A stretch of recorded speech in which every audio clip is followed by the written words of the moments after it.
Continuando então com nossas alterações. Dentro de model nós temos esse campus model aqui, tá? O campus model, né?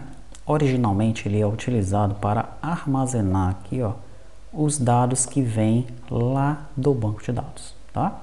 Tanto é que nós colocamos os campos exatamente como eles vêm no nosso data packet, né? Nosso data packet ele traz o field, o type, o collation, null, key, default, extra, privileged e comment, ok? Colocamos do mesmo jeito. Daí o que eu fiz aqui?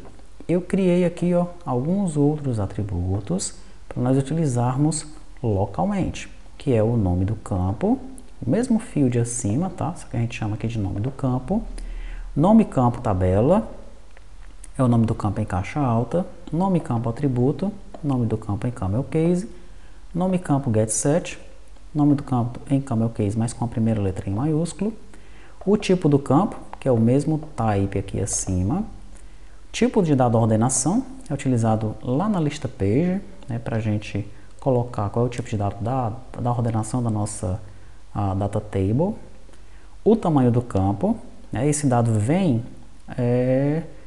no tipo do campo, ele vem aqui em type, só que ele vem entre parênteses, né, daí a gente trata o tamanho dele e joga aqui em tamanho do campo, sendo que se esse campo for um text, ou se ele tiver um tamanho maior que, na verdade ele é definido aqui para inteiro, né, definido para 1000 se o campo for do tipo text, é isso mesmo, tá? O tamanho do campo ele é definido para 1000 caso seja do tipo text, tá? E na quantidade de linhas, né, é que se o campo for text ou maior que 200, daí a quantidade de linhas é definida como 3, né? Essa quantidade de linhas é usada no nosso text form field, tá bom? Por conta dessas alterações aqui, o nosso código aqui vai ficar mais claro. Lá nos nossos geradores, por exemplo, aqui no Delphi, ou no C# mesmo, por exemplo, em Model, a primeira coisa que eu faço, olha, quando eu vou fazer o laço em cima do data packet, é pegar o data packet e jogar num campo Model. Esse campo Model eu já defino aqui em cima, olha. Então, todos os Model agora tem isso aqui, tem esse campo Model. Se você olhar dentro do Delphi Model, eu vou ter esse campo Model, tá? Se você olhar lá no Java, no Model, eu vou ter esse campo Model, tá bom? Então, o que é que eu faço? Quando eu faço o laço, eu pego aqui o data packet, que eu estou fazendo naquele momento. O data packet I é um campo que veio do banco de dados com todos os atributos dele, com todos esses atributos do campo aqui, tá? Então, pego esse carinha aqui e jogo em campo Model. Daí aqui, ó, eu defino o field, defino a tabela, o campo do atributo, o campo getSet, tudo guardando em campo Model, tá? Campo Model.nome campo, campo Model.nome campo tabela, tá? Anteriormente nós estávamos utilizando variáveis soltas aqui, tá bom? Agora não, estou armazenando tudo dentro do meu objeto aqui, tá? Aqui no Delphi, no C#, no Java, nós não sentimos muito a diferença disso daqui.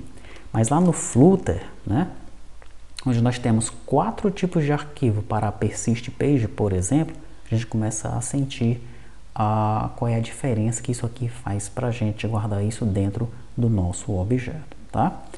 Então, quando você começar a analisar agora essas novas classes, você pode fazer o seguinte, ó, você pode abrir esse C# Model ou Delphi Model ou o Model do seu servidor e comparar com o que você tem aqui, ó, Delphi Model, tá? Como é que você pode fazer essa comparação? Deixa eu mostrar aqui para você. Eu vou pegar esse Delphi Model, Ctrl C, e vou colar ele aqui em testes, tá? Ctrl V. Então esse Delphi Model aqui é o do gerador 1. Então vou colocar aqui ponto 1, tá bom? Daí eu vou pegar aqui o do gerador 2, gerador Delphi Model, ó, Ctrl C, vou colar aqui, Ctrl V, esse aqui eu sei que é o do 2, né? Daí certamente você tem instalado aí o Source Tree, nós mostramos como instalar, né? E quando você instala o Source Tree, ele instala esse Cadiff 3 aqui, ó, tá? Então você seleciona os dois arquivos que você quer comparar, tá bom? Clica com o botão direito, vem em Cadif3 e clica em comparar. Aguarda um pouquinho, ele abre isso aqui pra gente, ó. Daí você consegue comparar um arquivo com o outro aqui, ó, tá? Então tá lá os imports, tá aqui as variáveis de classe, são iguaizinhas, ó, tá? Aí aqui embaixo eu já começo vendo que eu tenho uma variável nova, ó, na versão 2, a campo model, que eu não tinha aqui anteriormente, tá? Aqui embaixo, quando eu começo o meu laço, eu vejo que agora eu estou pegando o data packet e estou jogando em campo model, eu não fazia isso anteriormente, tá bom? Eu vejo anteriormente que eu utilizava a variável nome campo, continuo utilizando a variável nome campo, ó, mas eu pegava ela de data packet, agora eu estou pegando de campo model, tá? O que eu pegava de data packet, agora eu pego de campo model, ó, tá bom? Data packet, campo model. E essas são as alterações. São poucas até, né? Agora vamos fazer o mesmo esquema. Deixa eu fechar esse cara aqui. Vamos fazer o mesmo esquema agora com o C#, tá? Eu vou aqui no gerador anterior. Source, gerador. Deixa eu pegar aqui o C#. C# model, Ctrl C. Vou trazer para cá, testes. Esse aqui é o 1. Tá bom? Daí eu vou voltar lá, agora no gerador versão 2, C#, C# model, Ctrl C. Vou colar aqui em testes. Esse aqui é o 2. Aí eu vou comparar um com o outro aqui, ó, tá?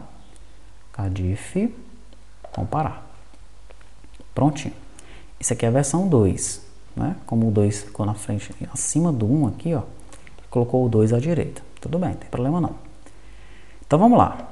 Anteriormente aqui, ó, eu não tinha o campus model. Agora eu tenho. Mesma coisa que eu fiz lá para o do Delphi, né? Quando começa o meu laço aqui, ó, eu pego o campo. Eu não pegava anteriormente. Veja que aqui eu usava variáveis locais. No Delphi eu até continuei usando variáveis locais, né? Porque o Delphi tem alguns nomes de variáveis diferentes do que a gente utiliza nas demais linguagens, tá? Aqui não, no caso do C# eu comecei a guardar tudo dentro do meu campo model, ó. O nome do campo guardei em campo model. O nome do campo tabela guardei em campo model. O atributo guardei lá. O getSet guardei lá também, tá? Então isso aí tá diferente. Quando eu vou testar aqui, ó, o nome da tabela, no lugar de eu testar com o datapact, eu testo com o campo model, tá? E por aí vai. Onde tem datapact, eu estou utilizando o campo model. Fica melhor de nós trabalharmos dessa forma, fica melhor de dar manutenção no código, tá bom? Então é isso, né? Nós alteramos o nosso campus model, tá? Colocamos isso daqui, e agora normalmente onde nós estamos utilizando variáveis soltas, né? Se for interessante, se for o caso, se for bom para a manutenção, para deixar o código mais legível, nós estamos utilizando no lugar dessas variáveis soltas, utilizando o nosso objeto campo model, que está definido a princípio nas classes model, mas dependendo do servidor, e no caso do Flutter também, né, nas páginas lá, nós estamos utilizando dentro desses arquivos também, dessas classes, tá? Você vai ver isso, por exemplo, no caso do PHP Controller. Deixa eu ver, lá está ele, ó. Campo model, tá? Você vai ver, por exemplo, também acho que no Node Controller ele vai aparecer o campo model, tá lá ele, ó, tá? Então sempre que a gente fizer esse laço aqui em cima do data packet, tá? A gente deve estar utilizando esse campus model aí, tá bom?